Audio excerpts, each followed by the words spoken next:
Welcome to 365 Christian Men, where every day we aim to inspire and encourage with real-life stories about men. February 7th, Tony Dungy.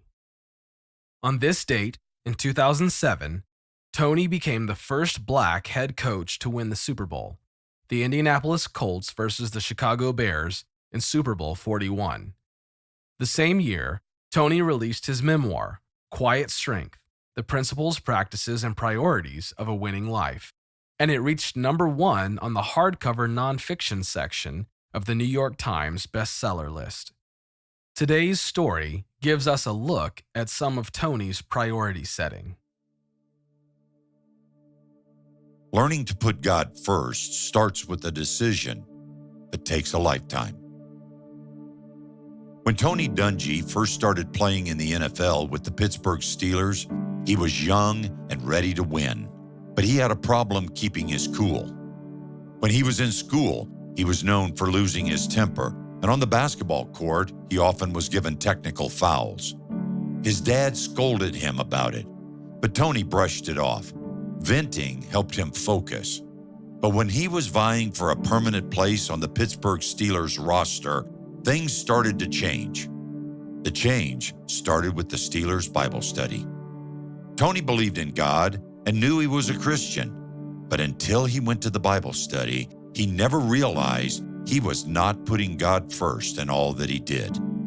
His teammates were often known for being the biggest and the toughest guys around. So when Tony saw them praying together and studying the Word, he realized their faith was not a weakness, but a true strength.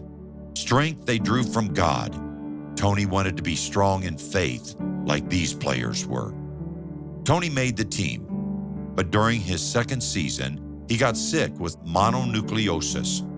He was not allowed to take the field until his white blood cell count became normal. 3 weeks passed, and he was still not up to par, nor was he allowed to practice with the rest of the team during their preseason camp. Tony felt his old temper and frustrations coming back. His inability to train and condition could leave his spot on the team open for anyone to take. He told Donnie, one of the Christians on the team, about how he felt. "This is just not going to plan," Tony said.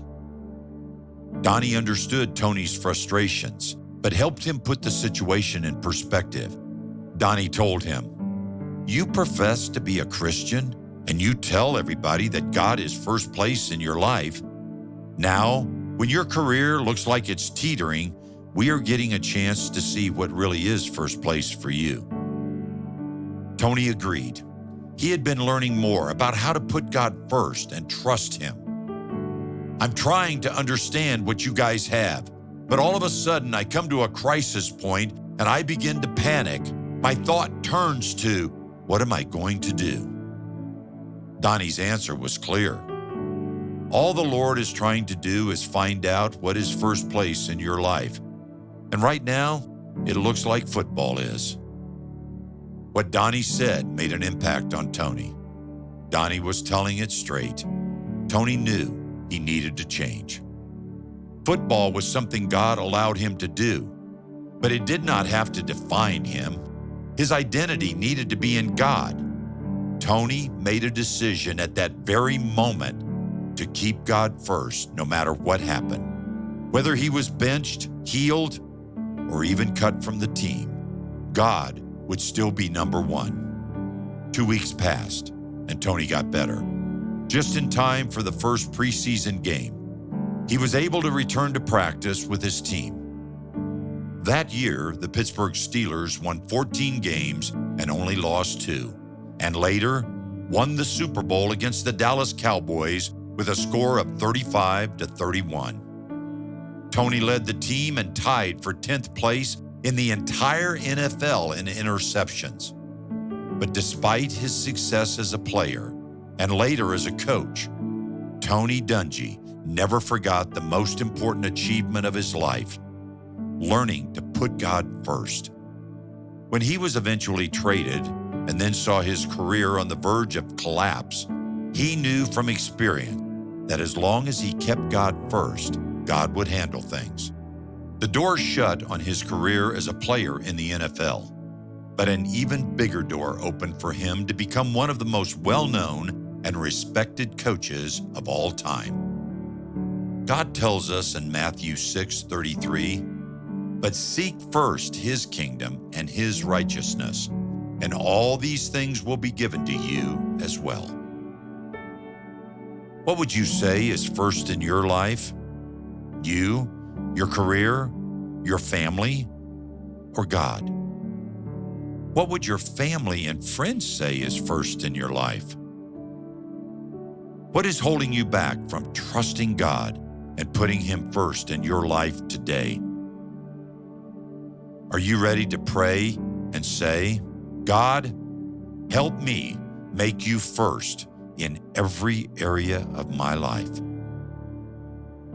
Learning to put God first starts with a decision. It takes a lifetime.